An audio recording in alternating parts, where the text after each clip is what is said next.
तो good morning बच्चों। आज का टॉपिक है एक्सेप्शन हैंडलिंग है। पिछले क्लास में हम वेरिएबल बता दिए थे। एग्जाम पॉइंट ऑफ व्यू से एक्सेप्शन हैंडलिंग बहुत इंपॉर्टेंट है।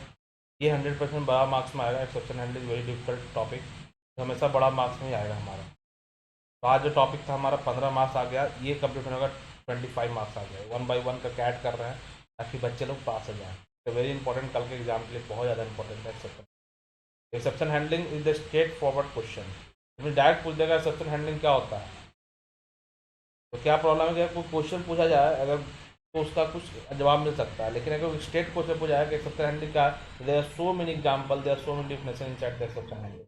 फिलहाल हम ट्राई करते हैं, बहुत इंपॉर्टेंट चीज़ है हमारे लिए। एक्सेप्शन हैंडलिंग क्या होता है? एक्सेप्शन पहले क्या होता है, what is exception, then what is exception handling.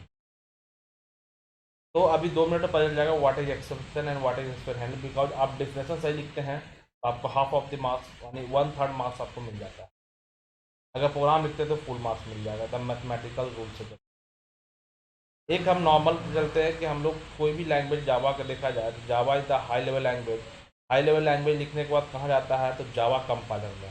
Sir what is Java compiler and normal compiler, तो बता चुके हैं कि जावा कंपाइलर क्या करता है, always convert to the high level language with the byte code. क्या कन्वर्ट करता है, बाइट कोड। बाइट कोड क्या है, तो sir byte code intermediate language है। बहुत बार क्वेश्चन पूछ चुके हैं क्लास में, what is byte code. Byte code is the intermediate language. ठीक है, तो जावा कंपाइलर का खासियत है हाई लेवल लैंग्वेज से बाइट कोड। बाकी कंपाइलर का क्या खासियत है सर, तो high level language direct machine level language में कन्वर्ट कर देता है, डायरेक्ट मशीन में। लेकिन जावा कंपाइलर का ये बात नहीं है। जावा कंपाइलर क्या करेगा, पहले तो हाई लेवल लैंग्वेज से बाइट कोड में कन्वर्ट करेगा। सर बाइट कोड तो सर इंटरमीडिएट कोड है, yes 100% byte code is the intermediate code sir. तो machine can not understand the byte code, yes 100% machine can not understand the byte code. Machine को कभी भी byte code समझ में नहीं आएगा। So what to do sir, we can call the JVM. JVM mean Java virtual machine. This is the very important thing for Java. Java आज powerful क्यों है, तो JVM is the JVM is the main thing of जावा।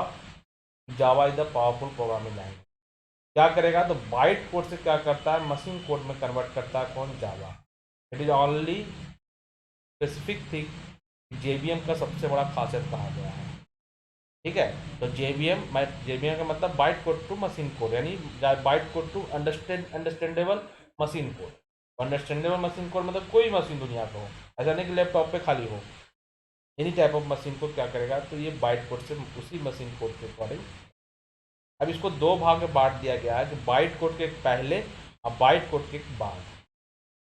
ठीक है, byte code के पहले क्या करते हैं, बाइट कोड के पहले जो भी एरर आता है उसको क्या करते हैं हम लोग, सेंटेक्स एरर कहते हैं। क्या कहते हैं, सेंटेक्स। इस टाइम को क्या कहा जाता है, कंपाइल टाइम। ठीक है, क्या कहा जाता है, कंपाइल टाइम और सेंटेक्स। जैसे बोलते हैं ना क्लास में आप रन करते हैं, कॉमा छूट गया, स्ट्रिंग का एस कर दीजिए कैपिटल, और पीछे से आके बता देते हैं क्यों, क्योंकि हमको सेंटेक्स एरर सॉल्व करने आता है।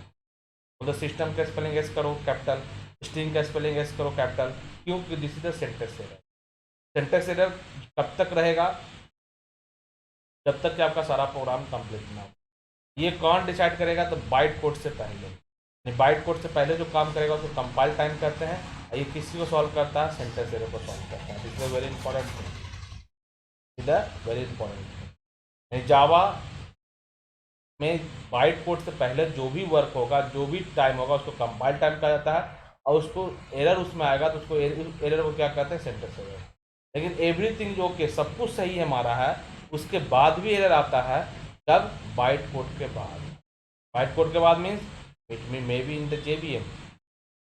उस टाइम को क्या कहते हैं, एग्जीक्यूशन टाइम कहते हैं। एग्जीक्यूट टाइम कहा जाता है उसको, एग्जीक्यूशन टाइम कहा जाता है, या उसको रन टाइम भी कहा जाता है। क्या कहा जाता है, रन टाइम। कब बाइट कोड के बाद जो वर्क होता है वो कौन सा टाइम होता है, तुम्हारा run time.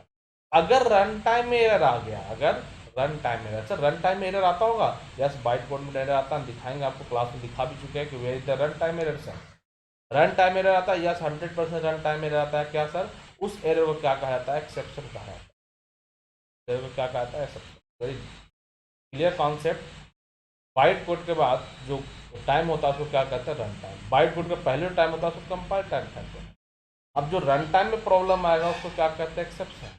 And compile time में जो प्रॉब्लम होता है उसको कहते हैं sentence error. Who can solve the sentence error sir? Human being also solve the sentence error. ये सॉल्व कर चुके, आप भी सॉल्व करते हैं क्लास में। What about the exception sir? Exception also solve by the human being. कैसे sir? I will explain with in 10 minutes. सबसे पहले यहाँ पे देखो डिफरेंस लिख दिया, run time error is called are the exception. Yes 100% run time error is called are the exception. Run time error handle is called are the exception handling. इस error को handle करेंगे उसको क्या कहते हैं हम लोग? Exception handle. How we can handle sir? Using try catch block and final. Try catch and final. यहाँ पे एक रियल लाइफ एग्जाम्पल हम दिए, उतना समय तो हमारे पास है नहीं, रियल लाइफ एग्जाम्पल दे चुके थे कैसे उसको सॉल्व करते। एक छोटा सा एग्जाम्पल हम लेते हैं, एक ही एग्जाम्पल दे रहे हैं, बहुत शॉर्टकट एग्जाम्पल है आपके लिए। आप एग्जाम में लिख के लाए, बहुत इंपॉर्टेंट है, एक एग्जाम्पल इनफ है आपके लिए। 10 मार्क्स का है तो एक एग्जाम्पल लिखना पड़ेगा। इसमें system dot out dot println हमारे पास डेटा है। क्या डेटा है? कि वैल्यू हम इंटर करेंगे और उसी वैल्यू को क्या करेंगे हम? प्रिंट होना चाहिए। एक सॉफ्टवेयर क्रिएट किए हैं, क्योंकि इसमें क्या होता है, दो टाइप होता है, एक कमांड लाइन इंटरफेस होता है, यूजर इंटरफेस होता है। अब इसमें क्या करते हैं कि हमारा जो थर्ड पार्टी बैठा हुआ है, यहाँ पे बैठा हुआ है।